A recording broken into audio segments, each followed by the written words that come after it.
रोहतास जी। Clear. Radhe Radhe गुरुजी। आपके चरणों में मेरा दंडवत प्रणाम।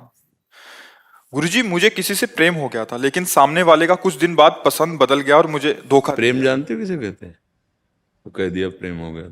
स्वार्थ बोलो, मोह बोलो, प्रेम की बेइज्जती मत करो। प्रेम शब्द की, प्रेम विशुद्ध होता है, अपने प्राणों की बाजी समर्पित करके अपने प्रीतम को रिझाने के लिए होता है। यहाँ एक दूसरे के शरीरों पर आकर्षित होकर के काम भोग की वासना, स्वार्थ को आप कहीं प्रेम शब्द से संबोधित मत कीजिए। जहां स्वार्थ में ठेस पहुंचती तो दिखाई देता है तुम लोगों का क्या हालत होती है एक दूसरे की। प्रेम है ये।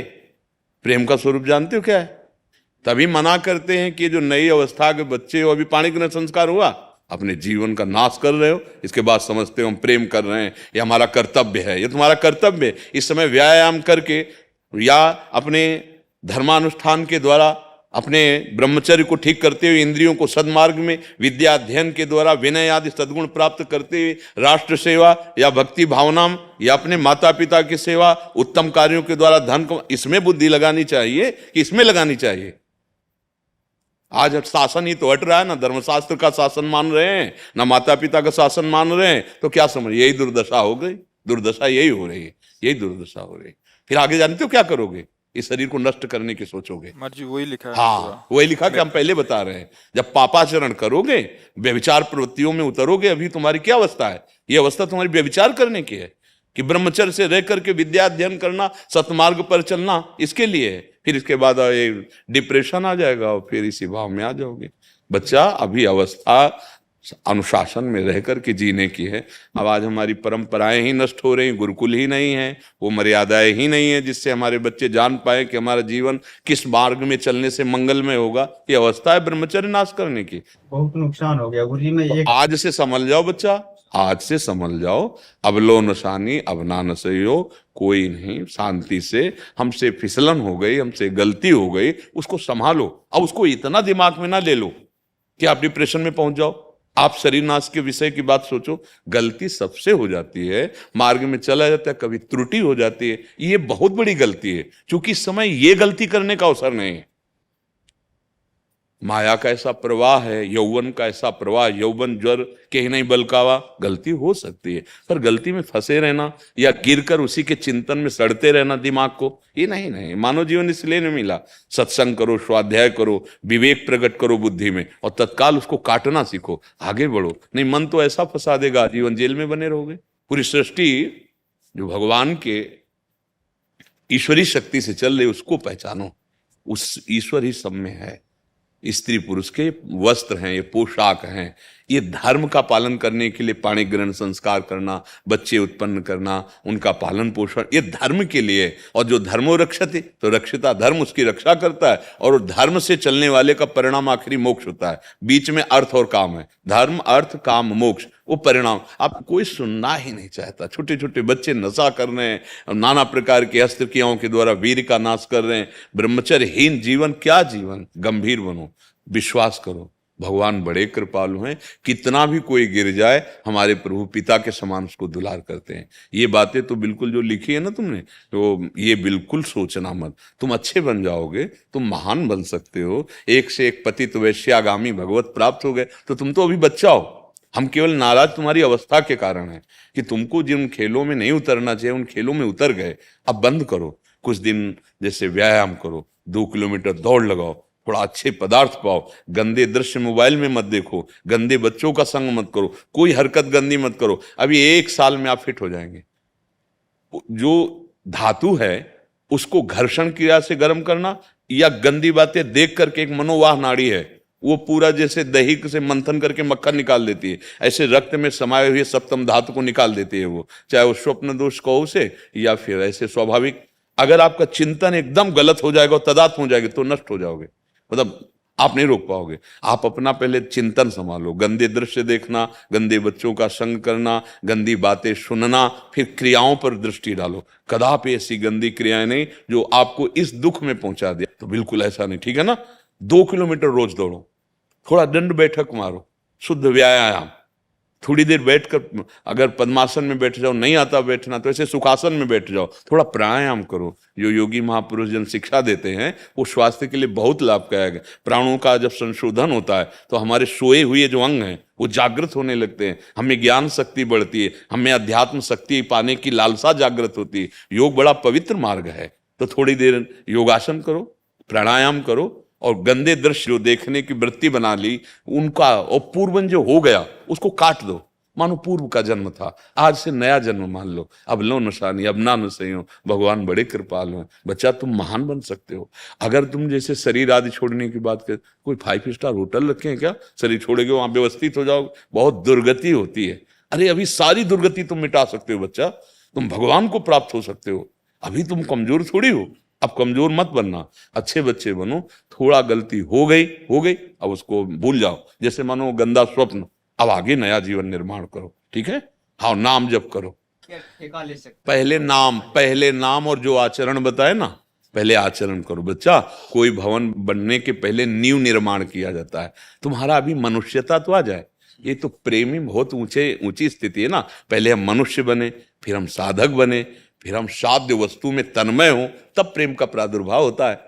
तो चलो, यही मार्ग है। चुपचाप पहले चलो, अच्छा भोजन करो जहां तुम जो व्यवस्था हो, और ये जो हमने बताया प्राणायाम व्यायाम इनको करो, और कोई गंदी हरकत मत करना। अभी देखना 2-4 महीने थोड़ा, फिर इसके बाद धीरे धीरे वो स्वाभाविक रुकने लगेगा, और जहां रुकने लगेगा तो वो परम शीतल है, वो स्मृतिवान बना देता है, वो अध्यात्म शक्ति प्रदान करने वाला है।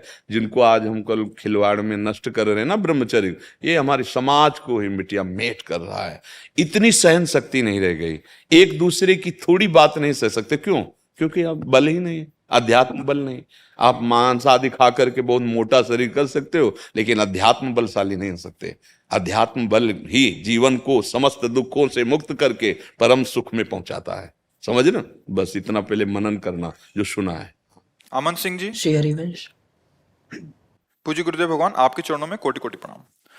महाराज जी, मेरा प्रश्न यह है कि मैं राधा नाम संकीर्तन हेतु बाहर जाता हूँ जहां बहुत मान सम्मान मिलता है। मैं विरक्त मार्ग पर भी चलना चाहता हूँ। हमेशा डर बना रहता है कि इस माया के चक्कर में ना पड़ जाऊं कहीं। महाराज जी, मेरा मार्गदर्शन करें, कैसे सावधान देखो, हमारी प्रार्थना है कि जब तक भगवत साक्षात्कार ना हो जाए, चना भून ना जाए, तब तक बहुत होश में रहना चाहिए। क्योंकि आकर्षण, माया का मनोरंजन, ये जीत पाना बहुत कठिन है। अगर हमें समाज में सम्मान मिलने लगा, प्रियता बढ़ने लगी, तो उसके सहने की सामर्थ्य चाहिए ना। सम्मानम कल्याति घोर गरलम नीचापमानम सुधा, श्री राधा मुरली धरो भज सके वृंदावन मां त्यज। भेंट मिलने लगती है, प्रणाम नमस्कार मिलने लगता है, देहाभिमान नष्ट नहीं हुआ, उपदेशक बन गए, जो उपदेश दे रहे हैं उसका स्वाद नहीं चखा, मामला गड़बड़ हो जाता है। मुझे लगता है कि अभी जब तक स्वयं भगवत साक्षात्कार ना हो, तब तक यहाँ कीर्तन करो, इस देश को पावन करो, और सबके चरणों में झुको, सब में भगवत भाव रखो। फिर एक आवेश आता है, भगवत आवेश, वो जो कराना चाहेगा वो करवा देगा। जब वो आता है तो बिस्तरे सब जग बिमल कीरति, साधु संगति ना टरे, बास वृंदा विपिन पावे, श्री राधिका जो कृपा करे। कुछ नहीं, अपने सहायकों के साथ माया कोई भी प्रभाव नहीं दिखा सकती उसके हृदय में, जिससे भगवत कृपा का आवेश प्रकट हो जाता है। अभी बच्चे हो, अभी परमार्थ का से ज्ञान तक यात्रा नहीं हुई है, तो बहुत सावधान। फिर आगे आप देख लीजिएगा, खुद देख लीजिएगा, डायरी में लिख लीजिएगा कि एक ही परिणाम होता है, भ्रष्ट हो जाना। लिख लीजिएगा, यह अनुभव बड़े बड़े संतों के वचनों के अनुसार कह रहे। जब तक सब में भगवत भाव ना आ जाए, जब तक हमारे अंदर काम क्रोध लोभ मोह मद मत्सर का वेग आ रहा है, तब तक होश में पहले अपनी लड़ाई जीतो। अगर अंदर सौरभ प्रकट हो गया तो खुशबू में अपने आप सब खिंचे चले आएंगे। बुला निमंत्रण कार्ड नहीं भेजा जाता। जहां पुष्प में पराग आया कि भौरे मडराने लगते हैं, फिर अपने को प्रयास नहीं करना पड़ता। और पराग नहीं आया तो खाली पुष्प से, बनावटी पुष्प से हम किसी का परिवर्तन नहीं कर सकते। राधा नाम कीर्तन अपने पहले इस जगत के मंगल के लिए करें। यहाँ जो छुपे बैठे हुए हैं, जो जन्म जन्मांतर से हमें प्रभु से विमुख रखें, पहले उनको मार भगाएं। इतना राधा नाम अंदर भर दें कि घनीभूत भक्ति हो जाए और इन विकारों को कोई जगह न रह जाए। तो अभी नई अवस्था है, हम तो प्रार्थना करेंगे कि आप बिल्कुल बंद कर दीजिए, बिल्कुल बंद कर दीजिए और अपने को ऐसा मत जनाइए कि आपको कुछ आता है। और जब तक वो वस्तु का साक्षात्कार ना हो तब तक मुंह मत खोलिए, और फिर मुंह खोलेंगे तो हृदय की ग्रंथि खोल देंगे। जिधर दृष्टि जाएगी, जिधर आपके वचन जाएंगे, परिवर्तन ही परिवर्तन, निश्चित परिवर्तन हो जाएगा। अभी तो हमारी तरफ से तो प्रार्थना है कि महाराज जी परिवार जो है, ये नाम कीर्तन, ये उपदेश बेचने वाला नहीं, इसके लिए रिक्शा भले चला लो भाई, हमारी बात समझ लो। ये नाम बेचने वाला, ये धर्म ग्रंथ बेचने वाला विषय नहीं है। अगर हम भगवत चर्चा करते हैं, हमको ये विश्वास नहीं कि श्री कृष्ण हमारे भरण पोषण करता है, तो किसकी चर्चा कर रहे हो? क्या तुम्हारी निष्ठा रह गई? अपने भगवान के नाम का कह करके हम रुपया गिना रहे हैं, ये हमारी भक्ति है, हमारा नाम प्रचार है? हमारी तो समझ में नहीं आता है। हमारा भरण पोषण का पूरा जुम्मा हमारे प्रभु को है। भगवान वचन देते हैं, कह रहे हैं अनन्यस चिंतयन्तो माम ये जनाः पर्युपासते तेषां नित्याभियुक्तानाम योगक्षेमम भाम। फावड़ा चलाओ, मेहनत करो, जवान आदमी हो, 500 रुपया मिलते हैं लेबरी, परिवार का पोषण करो और राधा राधा जपो। अगर ठाकुर जी ना मिल जाए तो हमें बताना। हमें पैसा अपने नाम को बेच करके, हाँ हम कीर्तन कर रहे हैं, कोई 100 रुपया चढ़ा गया, हमारी तो मांग नहीं है ना। हम भगवत चर्चा कर रहे हैं, कोई चढ़ा जाए क्या फर्क पड़ता है?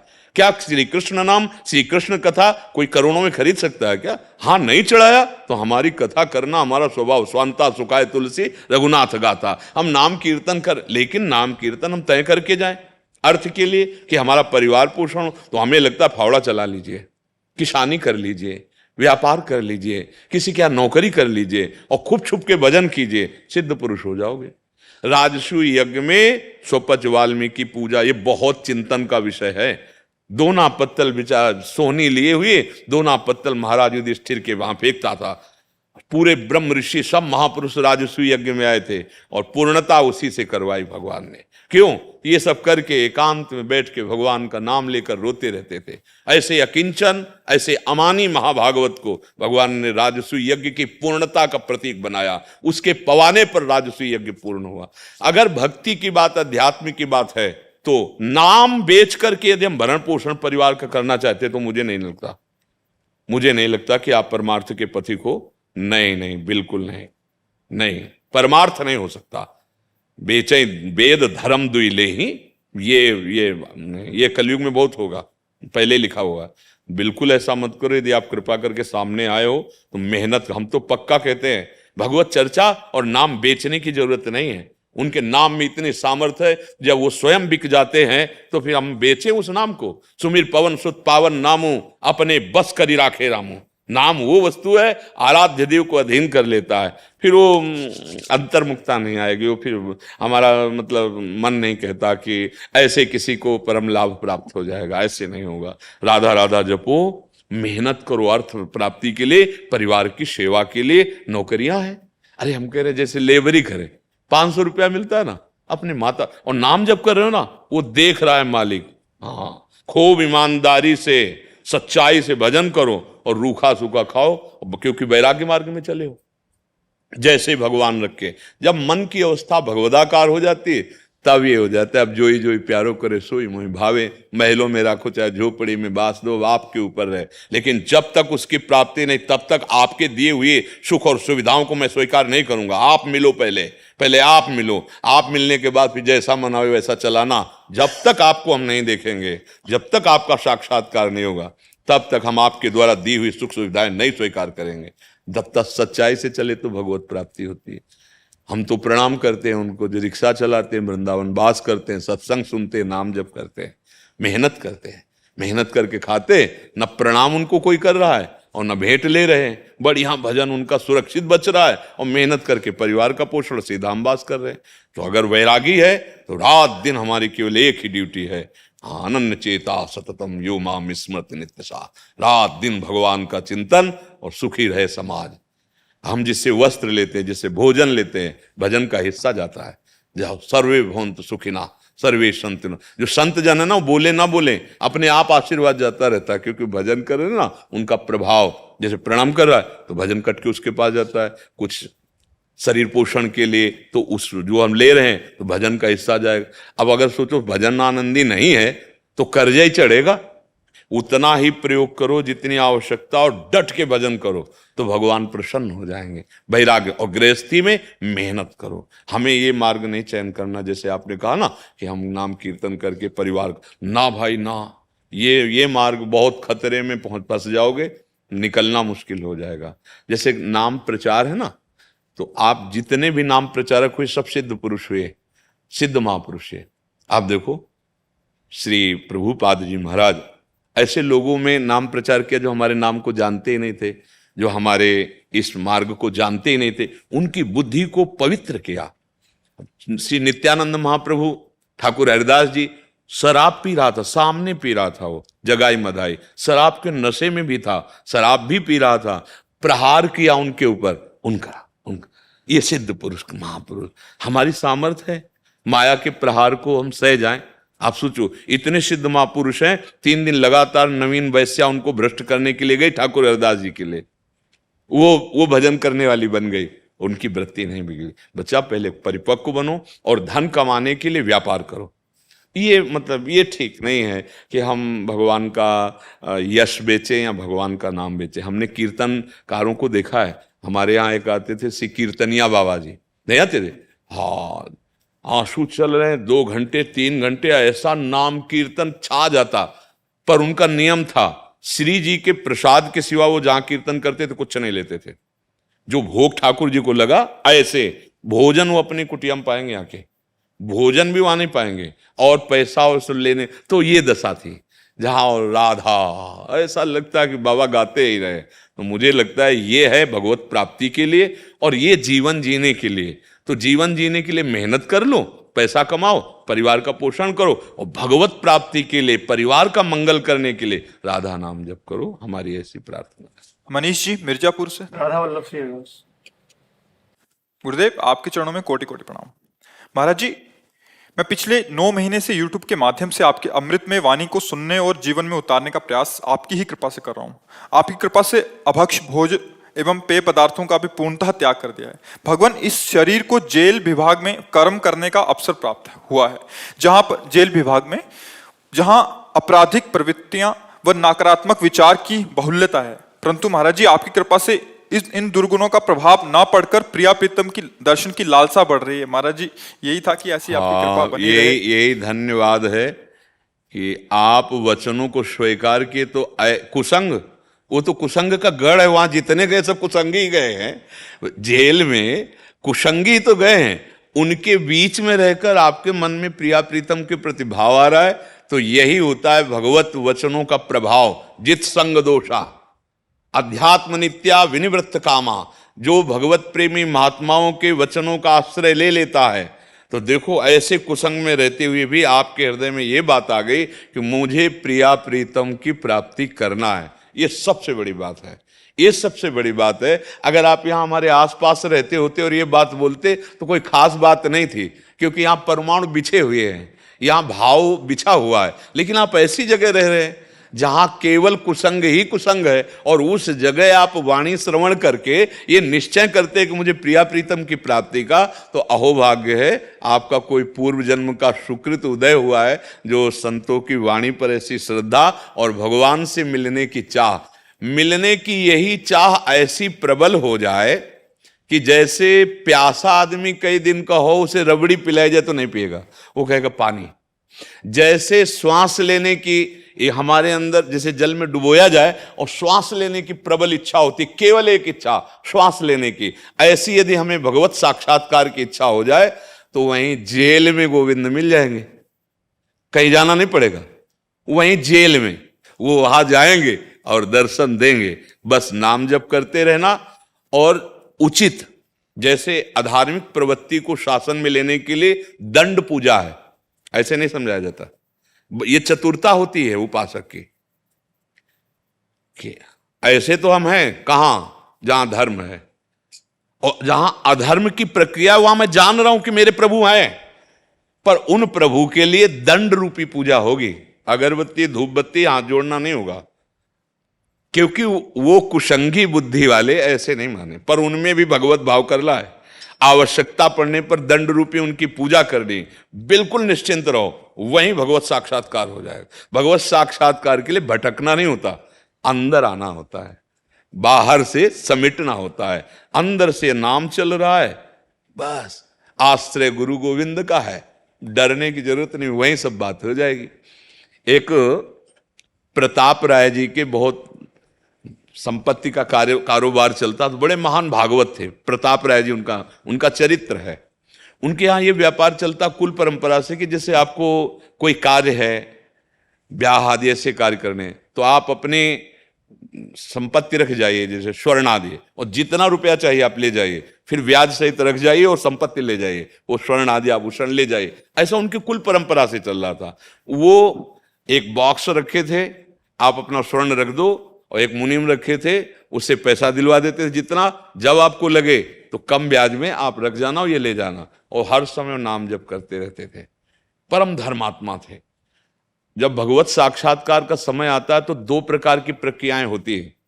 पहला, भारी प्रलोभन आएगा, अगर आप नहीं डिगे, प्रलोभन, सुख सुविधाएं है ये लो भोगो, नहीं डिगे तो भारी प्रतिकूलता आ सकती है, और अगर उस पर भी नहीं डिगे तो आगे भगवान का साक्षात्कार हो जाएगा।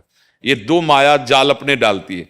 अब वो सुख सुविधाएं तो उनके यहाँ मारी ही घूम रही थी, क्योंकि ऐसा कुल परंपरा से धनी थे वो, तो वहां के जो मुखिया लोग थे वो जलते थे उनसे। जो भगवत मार्ग में सही चलता है ना और सुखपूर्वक, तो जो असत आचरण करने वाले लोग होते हैं उनको जलन होती है। तो धीरे से वहां के अधिकारी से मिले और वहां के बादशाह से मिले और कहा कि बड़ा अनाचार दुराचार हो रहा है आपके राज्य में, कि वो ऐसा ऐसा ऐसा। तो उनका नहीं, आज तक कोई शिकायत तो आई नहीं उनकी, हमें प्रमाण चाहिए तब हम उनको दंड देंगे। तो जो प्रधान राष्ट्र सेवा में अधिकार रखते थे वो मिले और 3 लोगों को तैयार किया। अब एक लोग गए और उनको कहा, प्रताप राय जी दंडोत, हमारी बेटी का ब्याह है, हमें 10,000 रुपया चाहिए। उस समय बहुत कीमत थी, तो मैं ये स्वर्ण लाया हूं और रख दिया, और 10,000 रुपये ले गए। दूसरा आया 1 घंटे बाद, फिर तीसरा आया, वही प्रक्रिया चल, और वो सीधे सरल स्वभाव, उन्होंने चेक नहीं किया कि क्या रख गया। 4 दिन बाद वापस आ गए, बोले हमारा काम बन गया है और 10,000 का ये ब्याज लीजिए 1 महीने का, और हमारा स्वर्ण वापस कर दीजिए। तो बोले जहां रख गए थे उसी बॉक्स से ले लो। उन्होंने निकाला और हल्ला मचाया, देखो इसमें तो पत्थर और कंकड़ रख दिया, ये बड़ा ठग है, हमारे आभूषणों को चुरा लिया। लोग कह रहे थे कि ऐसे तो नहीं है, ये तो परम भागवत है। चले दूसरा आ गया, उसने भी ब्याज सहित पैसा दिया, उसने भी वही दिया, अरे देखो मेरे तो कंकड़ पत्थर रख दिए, स्वर्ण आभूषण इसने हटा। तीसरा भी ऐसा हुआ। अब लोगों को लगा 1 आदमी 2 आदमी 3 आदमी, मतलब ये है अधर्मी, ये नाटक कर रहा है भजन का और अधर्माचरण करता है। अब वो तो प्लानिंग थी ना, उनको बंदी बना लिया गया, सब संपत्ति जब्त कर ली गई। पत्नी से उन्होंने कहा, ठाकुर सेवा रखते थे, कहा तुम भागो, ठाकुर जी को लेकर भागो, क्योंकि ये लोग अगर, तो वहां सुविधा ठाकुर जी को नहीं मिलेगी, इनको भोग लगता रहे, इनको दुलार होता है, उनको अपनी चिंता ले, ठाकुर जी को भोग। पत्नी को पीछे के दरवाजे से ठाकुर जी के लिए, तुम मायके चली जा, बंदी बना ले गए। अब जो निंदा करने वाले लोग थे उन्होंने कहा इसकी पत्नी और स्वर्ण आभूषण ठाकुर जी, तो उसको मायके से बंदी बना करके जेल में। अब दोनों की हथकड़ी पड़ी हुई, वो हंस रहे जेल में। भगवान के जो भक्त होते हैं ना, किसी भी विपत्ति या परिस्थिति में उनका चेहरा नहीं डाउन होगा, क्योंकि वो धर्म से चलते हैं, तो उनके मुख में प्रसन्नता होगी, भयानक पीड़ा में भी, भयानक विपत्ति में भी। तो पत्नी ने कहा हंस क्यों रहे? बोले देख रहे, इनकी लीला देख रहे, क्योंकि वो सत्य में थे। बोले इनकी लीला देख रहे। फिर पत्नी ने रो करके कहा कि हमें और कोई दुख नहीं है, आज हमारे ठाकुर को भोग नहीं लगेगा, क्योंकि वो हमें तो बंदी बना लियो ठाकुर जी को, जैसे अन्य जो स्वर्ण आदा वही ठाकुर जी को, उनके लिए तो सप्तम धातु के ठाकुर जी बने हुए, उनको तो ठाकुर जी से मतलब नहीं। बड़ा रोना आया, तो उनके भी हृदय में आया, उन्होंने भगवान से प्रार्थना की कि प्रभु जेल क्या, मुझे नरक दे देना, पर कुछ ऐसा करो जिससे आपकी सेवा होती रहे। ये लगाओ, देखो भगवान का लगाओ। उसी समय भगवान वहां प्रकट हो गए, उसी समय ग्रंथ में लिखा हुआ। प्रताप राय जी और उनकी पत्नी के सामने भगवान, और भगवान ने जानते हो क्या कहा? कि ये मेरा ही चक्र था, ये मेरा ही षड्यंत्र रचा हुआ था, मैं देख रहा था कि तुम्हारी निष्ठा कहां और कितनी है। तत्काल भगवान ने आदेश किया बादशाह को कि ये सब ठगाई हुई है, वस्तुतः ये ऐसे नहीं है, आप अपने प्रधान अधिकारी से पूछो। जब उन्होंने शासन पूर्वक पूछा तो उसने कहा हाँ ये सब प्लानिंग से हुआ, तो धन भी वापस हो गया, भगवत साक्षात्कार हो गया। और तो हम अगर वास्तविक निष्ठा से चलें तो परिस्थितियां ऐसी आ सकती है, डिगना नहीं, बस इसके बाद ही भगवत साक्षात्कार होता है। जब हम किसी काम के नहीं रह जाते ना, केवल राम के रह जाते, तब राम मिल जाते जब तक हम किसी काम के रहते तब तक वो देखते रहते। सुनेरी मैंने निर्बल के बलराम, अपबल तपबल और बाहुबल, चौथो बल है दाम, सूर किशोर कृपाते, सब बल हारे को हरिनाम। हार गया, हरिनाम जप रहे, अब माया से जीत जाएगा। समझ रहे ना आप जी? जी जी। बाबा मस्तू, राधे राधे। राधे राधे, प्रणाम महाराज जी। महाराज जी, मैं मुस्लिम दरबार हजरत मौला अली में 18 साल से मुख्य संत के रूप में कार्यरत हूँ। महाराज जी, आपके जुगल जोड़ी के प्रति जो इश्क है, इसके कारण हम भी आपके आशिक हो गए हैं। हम अल्लाह ताला से एक शुक्रिया और दो दुआएं करते हैं कि शुक्रिया ये है कि आप हमारी ज़िंदगी में आए, और दुआ ये है कि अल्लाह ताला और मौला अली सरकार आपको शफा अता फरमाए। और दूसरी ये है कि हम भारतीयों के जीवन में आप जैसा दिव्य संत एक बार जरूर आवे। महाराज जी, इनका आपके प्रति भाव था। हाँ, नहीं, हम पहले आपको स्वागत करते, धन्यवाद करते हैं कि आप कृपा करके यहाँ पधारे और हमारी बात सुने हैं। तो हमें बहुत अच्छा लग रहा है कि वास्तविक धर्म का स्वरूप इतना विस्तृत होना चाहिए कि छोटी छोटी मेड़ों में बंधकर एक दूसरे के प्रति जो राग द्वेषात्मक भाव हैं, इनको मिटा देना चाहिए। हमारे चाहे जो भी ग्रंथ हों, उन ग्रंथों में आप स्वाध्याय करके देखिए, चाहे हमारे रामायण, गीता, भागवत हो, या श्री गुरुवाणी जी हो, या आपके जो ग्रंथ हैं, आप उनको गौर से पढ़कर देखिए, भगवान को साक्षी करके, क्योंकि वो महान भगवत स्वरूप वाणी है। आप उसका जब अर्थ समझना चाहेंगे, राग द्वेष से तो अलग निकलेगा, और आप अपने भगवान को साक्षी करके देखेंगे तो मुझे ऐसा लगता है कि वो विश्राम देने वाली वाणी बन जाएगी। हाँ, विश्राम देने, हमारा जो उपासना का स्वरूप है वो यही है हम सब की, कि सब घट घट में उसी को देखो। अगर उसके सिवा और कुछ नजर आ रहा है तो अभी हमें लगता है कि हमारी देखने वाली दृष्टि अभी ठीक नहीं है, राग द्वेषात्मक दृष्टि ठीक नहीं है। देखो, आप जो नाम लेते हैं वो हमारे भगवान हैं। हमें दृढ़ विश्वास है मेरे भगवान के सिवा और कोई नहीं। वही जिसे हम रामकृष्ण हरि बोलते हैं, उसे आप ऐसा बोलते हैं, उसे ही वाहे गुरु कहते हैं। वही परमेश्वर है, परम ईश्वर, वही अलग अलग नामों से उपासक पुकार रहा है। तो बीच में जो राग द्वेषात्मक वृत्तियां हैं वो हमारी हैं, पर्सनल हैं। जैसे बिजली दो तार में चलती है, ऐसे ये राग और द्वेष, अनुकूलता और प्रतिकूलता, मान और अपमान, अपना और पराया, इसी पे माया मन को विचरण कराती है। अगर इन कनेक्शनों को काट दे, फिर आप देख लो तो आप जीवन मुक्त महापुरुष हो जाओगे। ऐसे महापुरुष हुए हैं जिनकी हम चरण वंदना आज भी करते हैं। कहीं भी हो, किसी भी जगह हो, जब ऊंचाई पर पहुंचते हैं तो सब एक ही नजर आता है, और जब तक बहुत नीची धरा में रहते हैं तो ऊंचा और नीचा समझ में आता है, अपना और पराया समझ में आता है। पहले तो हम मन से आपको प्रणाम करते हैं कि आपने वास्तविक धर्म के स्वरूप को समझा और आप यहाँ तक कृपा करके आए। हाँ, आपका धन्यवाद है। और आप जैसे विस्तार हृदय वाले, विशाल हृदय वाले यदि आशीष देंगे तो इस जीवन में सामर्थ्य बनी रहेगी कि जो गुरु प्रताप से मिला है वो वाणी सबको सुनने को मिलेगी। ये तो मरा हुआ शरीर है, किडनी फेल है, लेकिन आप सब संतों की और आप सबकी भागवतिक शक्ति कि ये जीवित रहें और बोलते रहें, इसीलिए जीवित हैं, बोल रहे हैं। आपका सबका आशीर्वाद मुझे बहुत अच्छा लगा। मुझे इसलिए बहुत अच्छा लगा कि ये जो छोटी छोटी बेड़े बना करके हम राग द्वेषात्मक वृत्तियां धारण करते हैं, ये कभी धर्म नहीं हो सकता। धर्म का बहुत विशाल हृदय होता है। आप देखो, हमारे गुरु ग्रंथ साहब में सब संतों की वाणी है। क्या दिखाया है गुरु ग्रंथ साहब, क्या दर्शा रहे हैं कि हमारा जो स्वरूप है वो सब की वाणियों में विराजमान है। जो सब संतों की वाणियों में विराजमान, वही मैं हूं, दूसरा कोई नहीं हूं।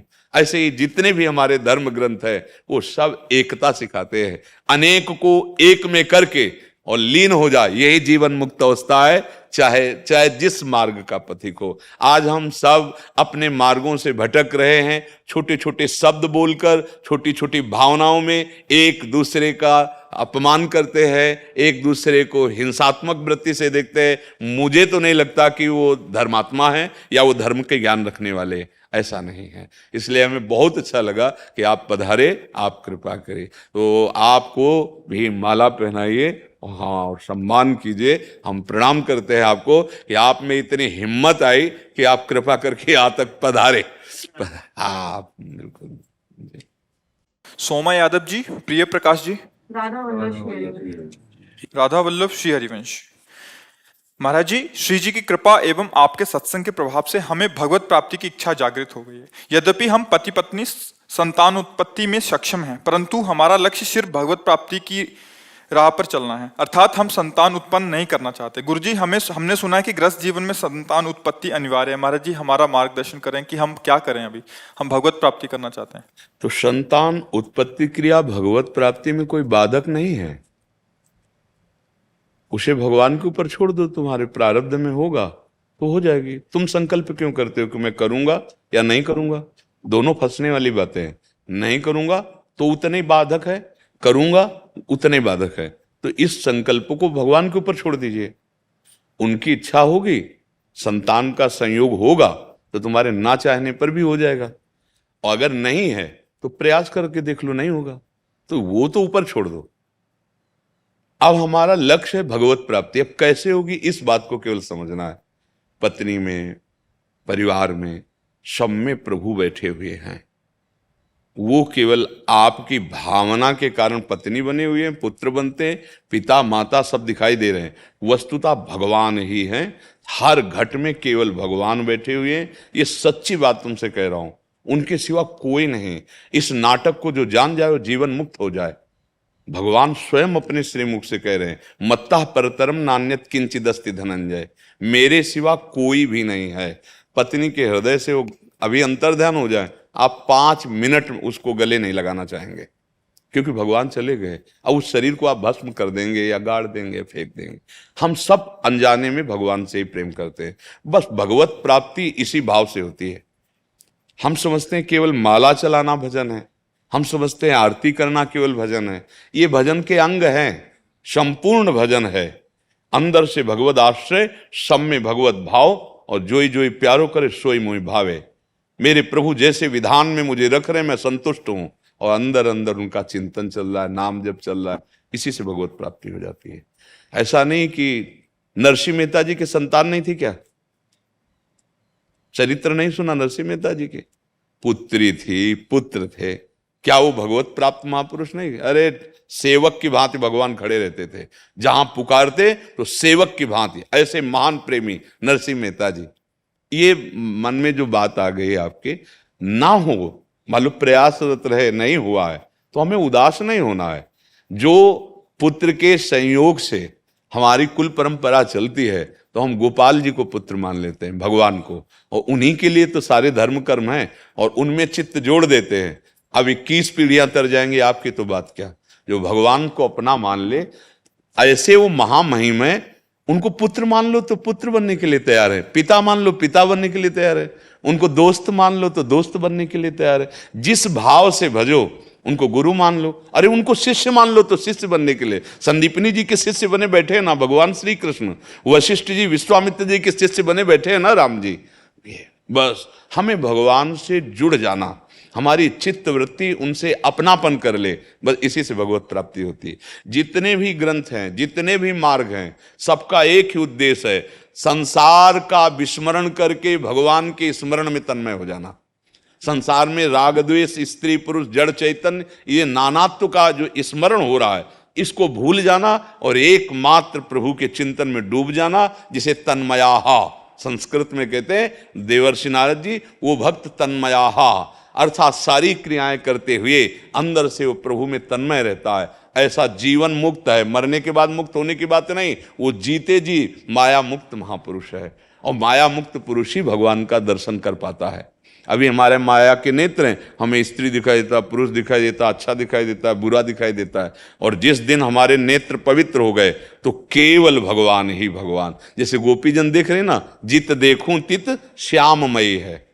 उद्धव जी से कहती मैं जिधर देखती हूं उधर मुझे श्याम सुंदर दिखाई देता है। तुम किस श्याम सुंदर की बात करने आए हो? श्याम सुंदर यहां, बाहर, भीतर, दोनों जगह। कान भये प्राण में, प्राण भये कान में, ही में न जान पड़े कान है कि प्राण है। अब हृदय कृष्णमय हो गया, कृष्ण हृदय बन गए, पता नहीं चलता कि हृदय कृष्ण बना या कृष्ण हृदय बन गए। आंख खोलती हूं तो बाहर श्याम ही श्याम, आंख मूंदती हूं तो श्याम ही श्याम। ये है भगवत प्राप्ति। और गोपीजन, क्या पति नहीं है, क्या पुत्र नहीं है? ये भ्रम ना डालो, ये अपना संकल्प नहीं। अगर प्रभु की इच्छा है तो संतान हो जाएगी, नहीं इच्छा है तो आपकी तो इच्छा है नहीं, तो आपको कोई परेशानी नहीं, आप भगवत मार्ग में चलिए। समझ रहे ना? हाँ, मन को प्रभु में लगाना ही भगवत प्राप्ति है। निरंतर हमारे हृदय में नाम चल रहा है और रूप का ध्यान हो रहा है, यही परम सिद्धावस्था है।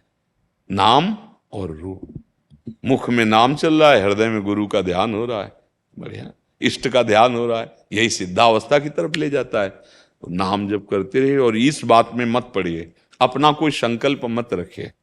मान लो आप संकल्प रखिए दैववश से गर्भ हो गया, अब आप क्या करोगे? जलोगे, गर्भपात करवा दोगे, उसको नष्ट कर दोगे, नरक मिलेगा। अगर ऐसे अपराध बन गए तो नरक मिलेगा। बिल्कुल ऐसे रहो। अर्जुन जी कह रहे मैं युद्ध नहीं करूंगा, भगवान कह रहे करो।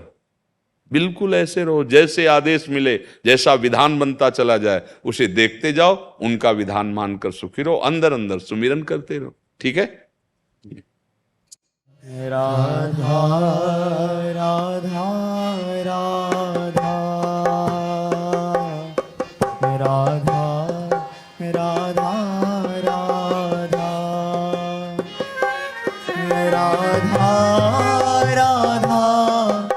राधा राधा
राधा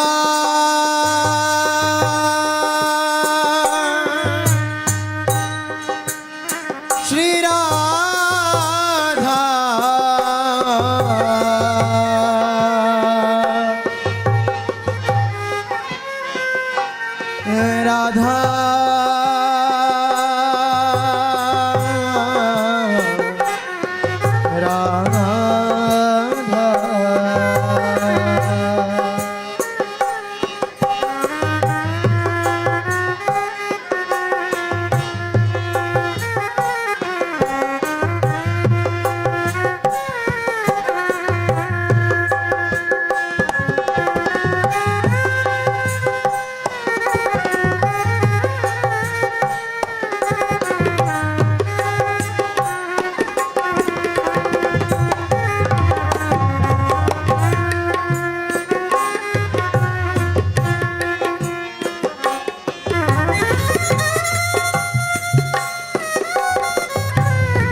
राधा राधा राधा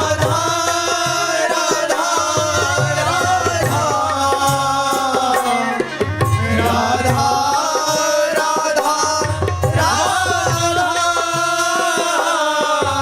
राधा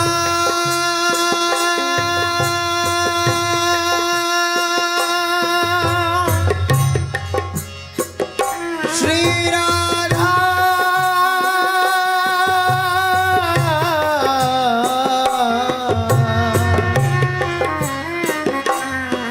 राधा राधा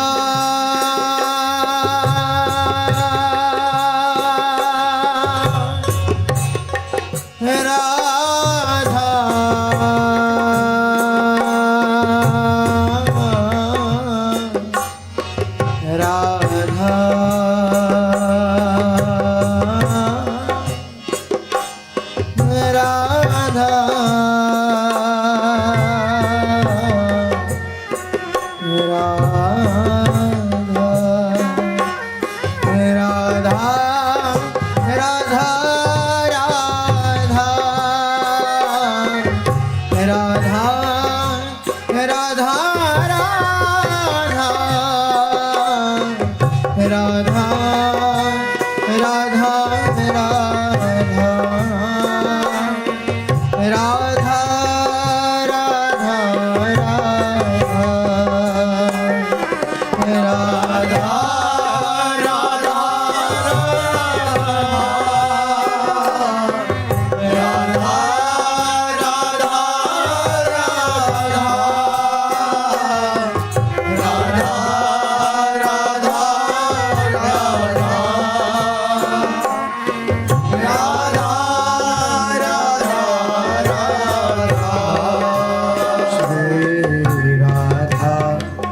राधा राधा राधा